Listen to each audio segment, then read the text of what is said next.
Welcome to episode 6 of Climate Money with me, Susan Sue. I'm a climate investor and a climate mom, looking to keep up with the headlines and always wanting to learn more. In today's episode, we're taking a quick trip across the Atlantic to go deep on a few key climate developments happening in Europe. And I'll be sharing some additional nuance to the Kenya carbon credit story from a few weeks ago, courtesy of an insightful insider who has generously shared their perspective. Last week, we talked about climate deniers, the mental models that do and don't fuel their denial, and what it has to do with climate money.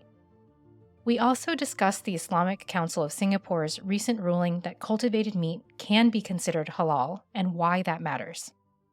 Now, before we jump into today's episode, I want to take a moment. I want to share my gratitude for the outreach and engagement I've gotten so far in this podcast. This started as an experiment conjured up in end-of-year reflections and has yielded a humbling generosity of interactions that has, quite frankly, moved me. If you'll bear with me, I'd like to share 2 examples.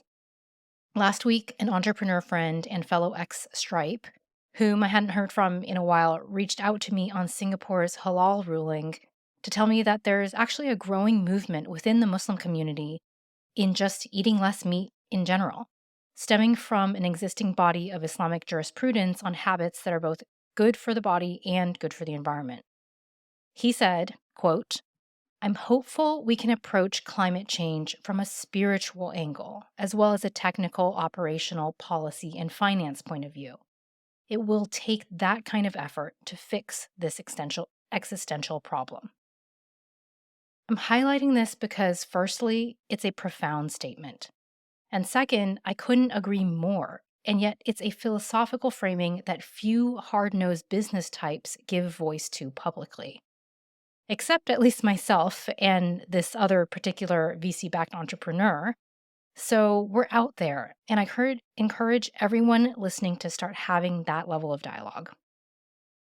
In a separate thing, I also received a 1,000-word or maybe multi-1,000-word email from another busy VC-backed entrepreneur offering nuance and gentle correction on my Kenya analysis, which I'll admit was done off of scant public information and context. I'll share the fascinating insights from that exchange at the end of this episode and how they connect to our broader story on Europe that we're going to get into very shortly here. But for now, I'm just here to say, wow. Thank you to every single person who's listening and caring. And especially thank you to the writers of multi-1,000-word emails. Now, as always, if you missed last week's episode or the Kenya one or any previous episode, you can find them all on our Apple Podcasts or Spotify page. And in the meantime, let's go ahead and jump into this week's episode where we are going to take a look at Europe's new big, hairy climate goal. In a new report by the European Commission, the EU's main executive body, it recommends that the EU should cut its net emissions to 90% below 1990 levels by 2040, comprised of an 850 million metric ton reduction in carbon emissions and a 4 million metric ton removal of CO2e, carbon emissions equivalent, using a variety of carbon removal methods. The report calls for a front-loading of transition activities, including a dramatically increased renewables, especially wind and solar, sector. Now, before we get into more details, I think it's worth pausing for a moment on the benchmark for this target. In 2019, the EU emitted 3.7 billion metric tons of CO2 equivalent, which sounds like a lot, and it is a lot, until you hear their 1990 number. In 1990, among the countries that went on to form the European Union, total emissions were 5.6 billion metric tons, or 33% higher than they were a few years ago. While 2023 numbers are still being tallied for the final quarter, so far it's looking like 2023 will come in at least a few percentage points lower than 2022, which itself was a local nadir or low point amongst the last few years. In other words, while 90% sounds like an enormous amount of emissions reduction, the EU is already more than 1/3 of the way there today. So given that, is the 90% below 1990 figure much of a stretch goal or even necessary to spell out? The short answer is yes, it absolutely still is, partly because decarbonization isn't linear, but also largely because the European Commission only issued this recommendation because it believes and has evidence to prove that the EU isn't currently on track to its target of net zero emissions by 2050. The current trajectory has emissions falling by 60% by 2040 and 64% by 2050. But 64% is not 100%. And the Commission is saying that it's time to act now. There are a lot of interesting details in this report, plus meaningful implications for the climate business transition. But before we get into the details and those implications, I want to call out that recommendations like this one are not binding in and of themselves, even though they do serve as guidance for EU member states and policymakers when shaping legislation and policies. Okay, had to put that out there. Now, EU policy can be very complex and gnarly, so we're going to start easy. We're going to share a few details of the recommendation itself, and then get into the good news, the bad news, and the money news. First, let's talk about the phasing out of fossil fuels. According to the Commission, the rollout of low carbon electricity would be accompanied by an 80% reduction in the consumption of fossil fuels for energy, including a phase out of coal and an effective phase out of unabated gas power by 2040.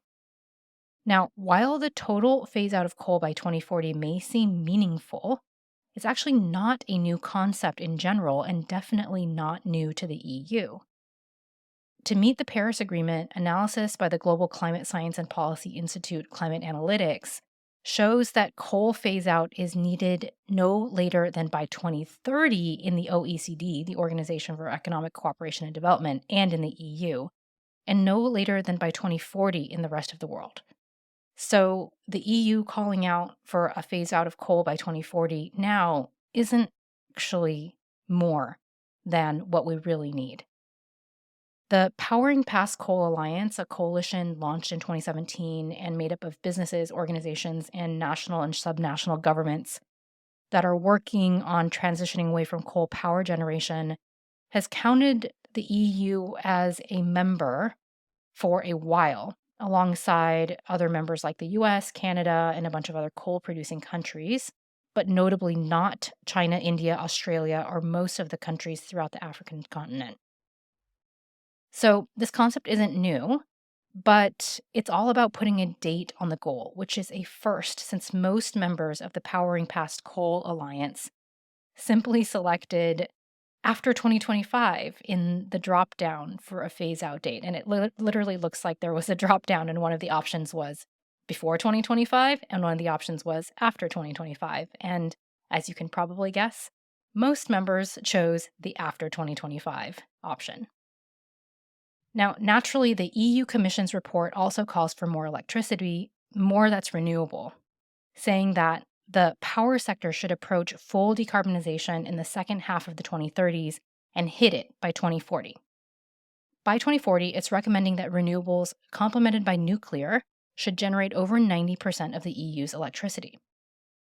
Another thing the report calls out is that European industries have to find a way to compete with China and the US, a theme that we touched upon a few weeks ago when we talked about the new climate subsidy wars and a recent successful EU bid to keep Northvolt, a Swedish EV battery maker, to keep them manufacturing in Europe with an almost $1 billion subsidy package that was actually mostly grants with some loan guarantees. But all of this is going to be much easier said than done, as the European solar sector is finding out the hard way.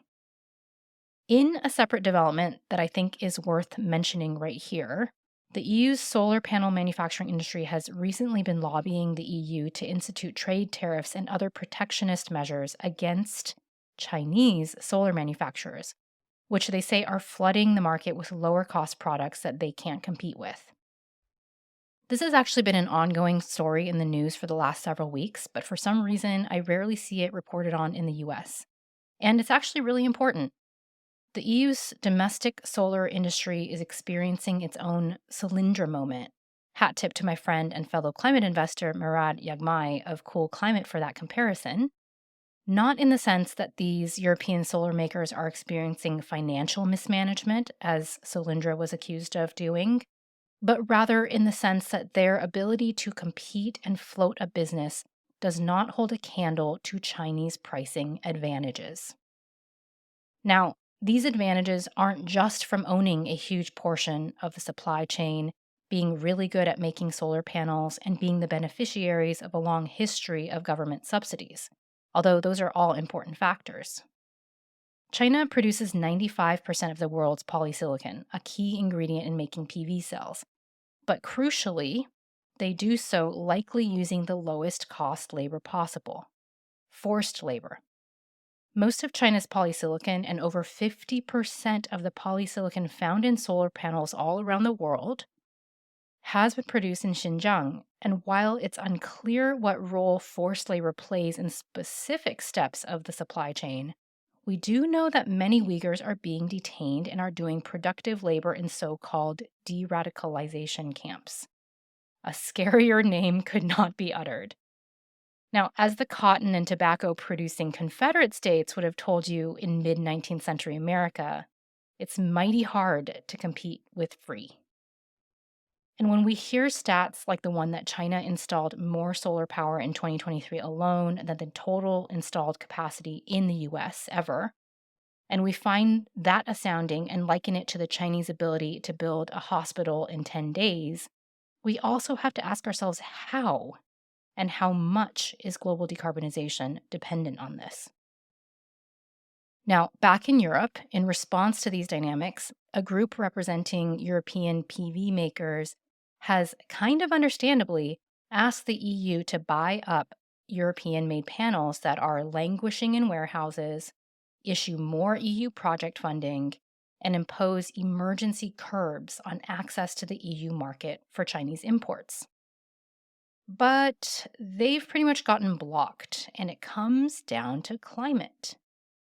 Mairead McGuinness, the European Commissioner for Financial Services, has said, quote, "Given that we currently rely to a very important degree on imports to reach EU solar deployment targets, any potential measure needs to be weighed against the objectives we've set for ourselves when it comes to the energy transition." End quote. AKA, no, we're not going to block your competitors just because it would be convenient for EU makers who produce just 3% of the solar panels currently deployed in Europe. But even though the answer has been a no, with climate goals as the why, EU policymakers have said that they're considering potentially helpful legislation like a forced labor ban that could be complete as early as this year, which would take some portion, probably the lowest cost portion, of Chinese panels off the market in Europe. This would help, but what's interesting to me is another stat she cited.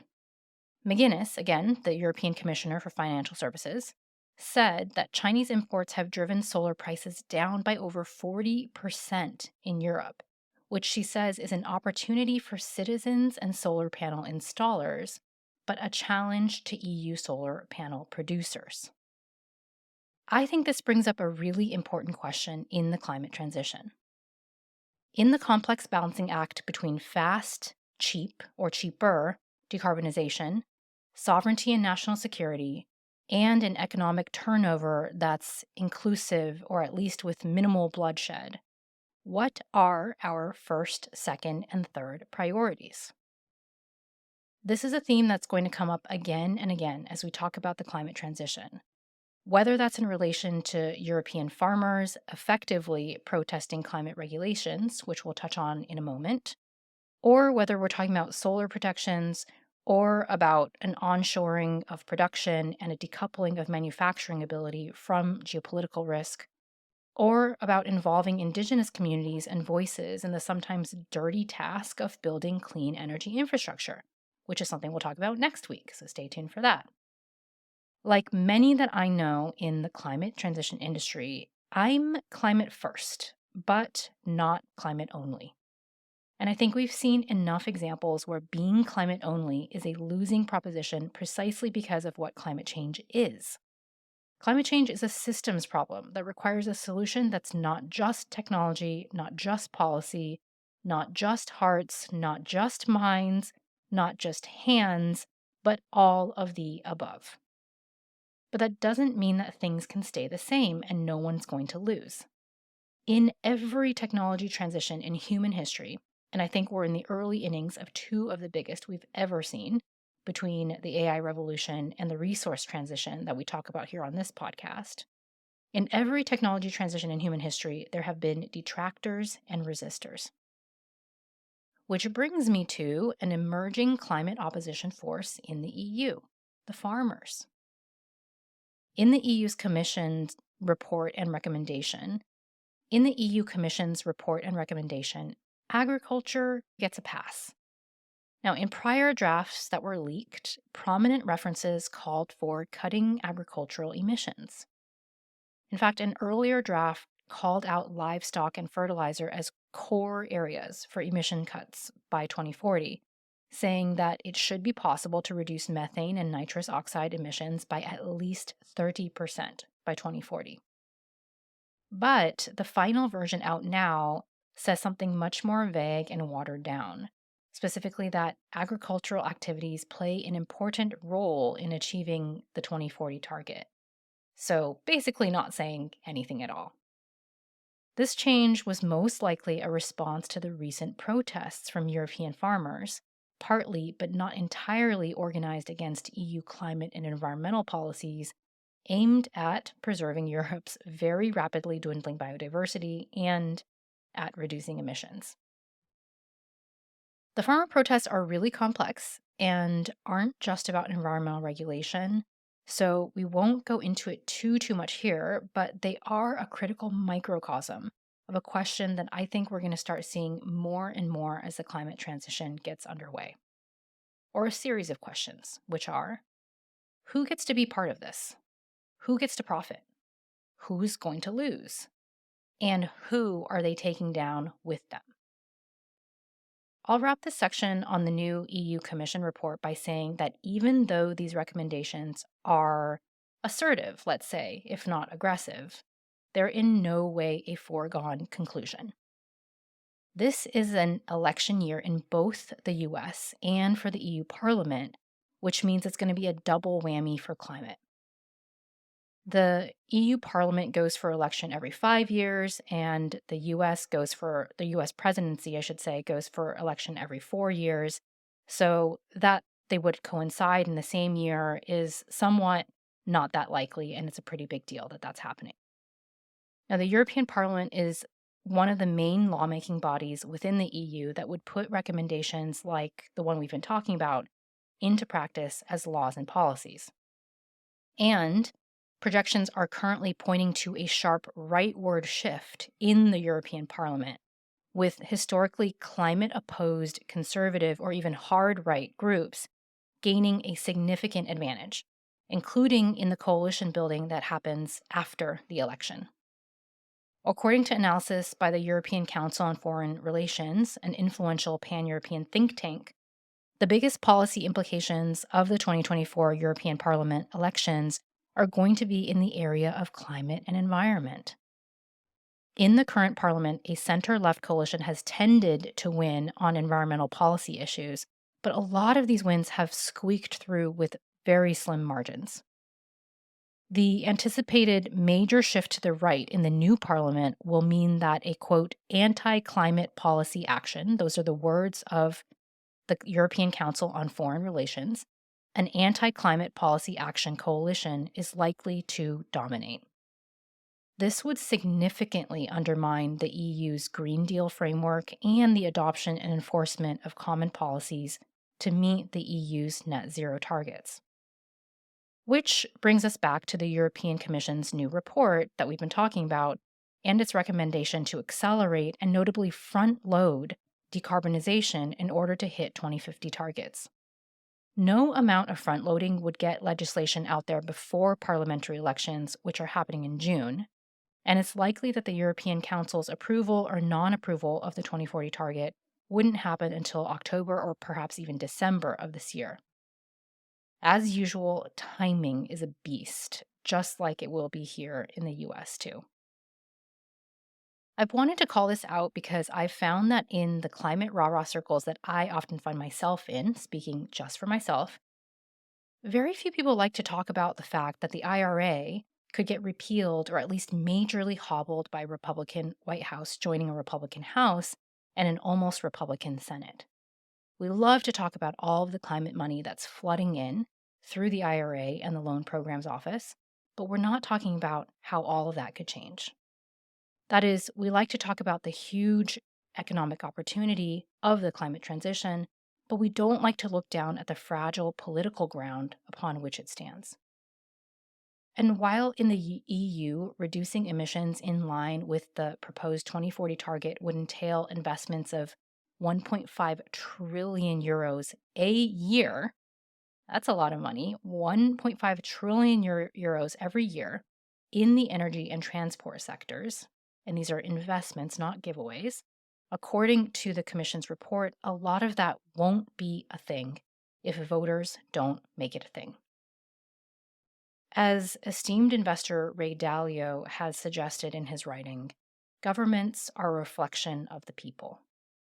And that's true in democracies where the people play a role in choosing their government, but also in other forms of rule where at the end of the day, every government is what its people let it be. What do we want ours to be? In a final note for this week's episode, I want to revisit a previous story on Kenya's program to add a 15 to 20% export tariff on carbon credits produced in the country, speaking of governments getting involved in the climate private sector. In their recent climate change amendment bill that's stipulating the aforementioned up to 25% social contribution, as they call it, they've actually signaled that private projects on private land would be exempt from this fee structure. Really important little footnote here. Now, Kenya has actually pursued a private sector-led development model for the last 60 years, so there's already wide coverage. But according to those in the know, the government still wants to balance that against generating needed revenue from and needed community buy-in for projects on community-owned or public lands. For example, having to do with mangrove restoration or grassland restoration, which are more mature sectors where there's already been some local pushback about all of the revenue that's being channeled into offshore entities, often at a markup to what people in local communities are seeing for themselves. And interestingly, even though most money types, aka investors, don't like paying extra for something that they used to pay less for, there is actually a contingent that sees government involvement as a positive, betting on the belief that carbon markets will become more and more regulated globally, which actually could be a good thing. Again, as I mentioned earlier, and I say all the time, uncertainty is the enemy of liquidity. And the Kenya government is taking some uncertainty out of the picture by getting involved. This could actually create a more investor-friendly environment in the long run, even if you have to pay a little more for that uncertainty. I want to thank Martin Fremuller from Octavia Carbon for this valuable insider input. He was actually part of the stakeholder engagement discussions feeding into this proposal, so has a great perspective on this and generously shared his insights with me and now with you all. I'll end this week's episode in enormous gratitude for the people who have decided to make my oversights in climate money their problem and their project, and invite more of you to reach out to me and tell me whatever you think. Thank you again for joining, and see you next week.